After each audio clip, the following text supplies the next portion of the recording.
Hey, Tom Terwilliger, the Achievement Mentor, here with Davis Phinney, who is, a legendary cycler, the founder of the Davis Phinney Foundation for Parkinson's disease, and also a stage winner in both the 86 and 87 Tour de France. Davis, it's such a pleasure to have an opportunity to just chat with you, number one, but to get some words of wisdom about your life, about what's happened since the Olympics, since the Tour de France, and your new book, which is now out on Amazon. So I do have one key question for you. Okay. Which is, because you're such a tenacious competitor in your day. I mean, you were known for coming back and pushing forward. What do you tell someone who's in the pursuit of their dream, of their mission, of whatever it might be that they're pursuing, and they're ready to give up, they're ready to quit? It doesn't seem like it's going to happen for them. What do you tell them? Well, that's a very good question. And, I deal with it both on an athletic level from my past as well as my present with the foundation with Parkinson's disease.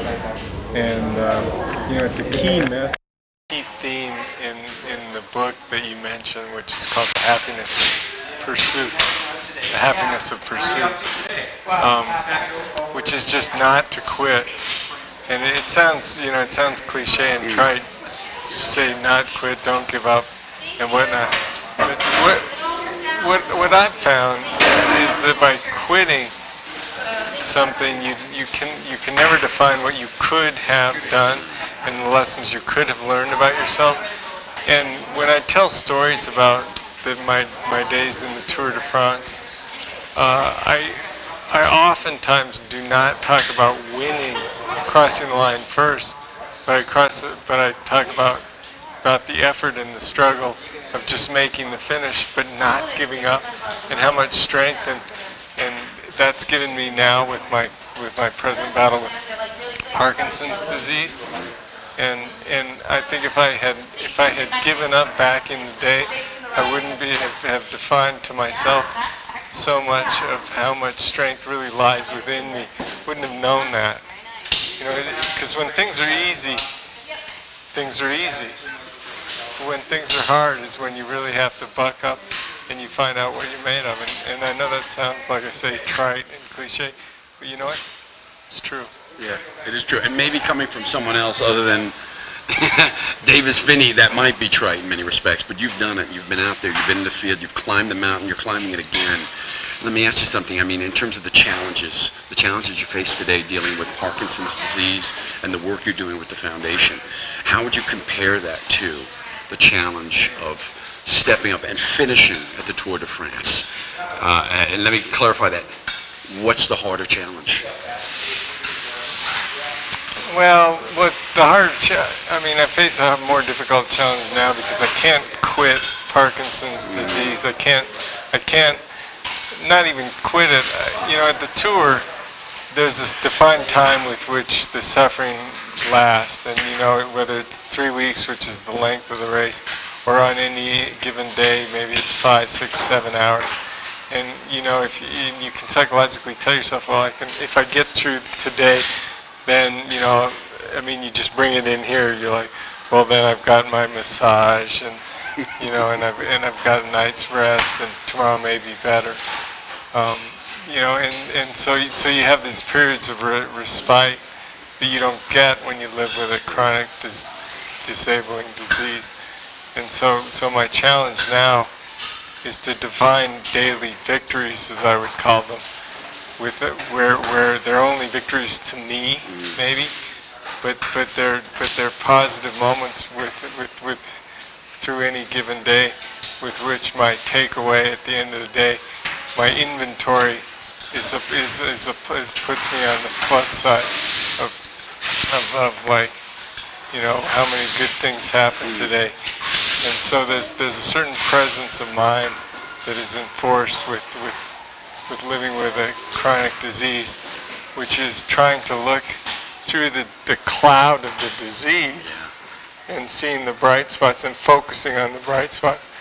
And so I find that to me has been a real key with which I take lessons from my racing past forward to live well today.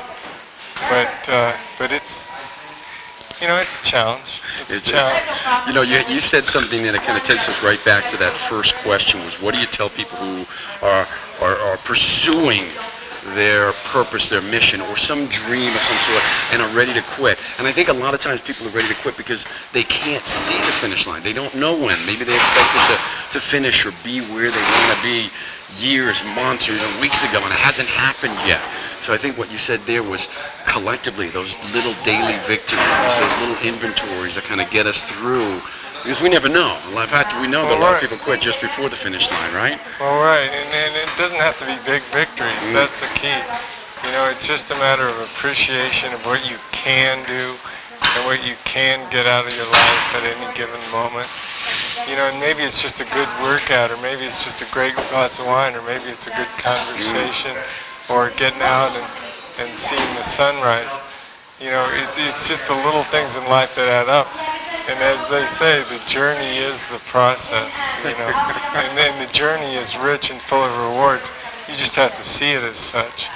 But if you stop that journey along the way, and you change paths or change tactics because you're feeling defeated, then you'll never know.